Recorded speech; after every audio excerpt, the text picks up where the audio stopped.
মালিক যাকে ভালোবাসেন, মুহাব্বত করেন, নবী আলাইহিস সালাতু ওয়াস সালাম বলেছেন তাকে আল্লাহ তাআলা দুনিয়ার ভিতরে পেরেশানি, মুসিবত, অসুস্থতা, বিভিন্ন সমস্যায় ফেলে তার জিন্দেগীর কৃত গুনাহ মাফ করে দেন। আর যাকে ভালোবাসেন না, মুহাব্বত করেন না, আল্লাহ তাআলা তাকে দুনিয়াতে পেরেশানি, মুসিবত দেন না, তার দুনিয়ার কৃত গুনাহও মাফ করেন না। কিয়ামতের মাঠে আল্লাহ তাআলা তার কৃত গুনার হিসাব আল্লাহ তাআলা কিয়ামতের মাঠে নেবেন।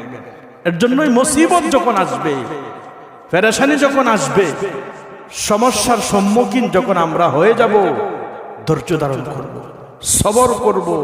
ইন্নাল্লাহা মাআস সাবিরিন, নিশ্চয়ই আল্লাহ তাআলা ধৈর্যশীলদের সাথে আছেন, সবরকারীদের সাথে আছেন।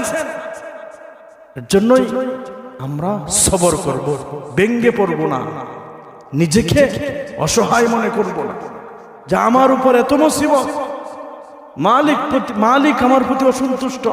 না না না, হাদিসে আসছে নবী আলাইহিস সালাতু ওয়াস সালাম বলেছেন যাকে মালিক মুহাব্বত করেন, যাকে মালিক ভালোবাসেন, যাকে মালিক যার খায়ের ভালাই চায়, তাকেই মালিক পেরেশানি দেন, তাকেই মালিক মুসিবতে ফেলেন, তাকেই মালিক পরীক্ষার ভিতরে ফেলেন।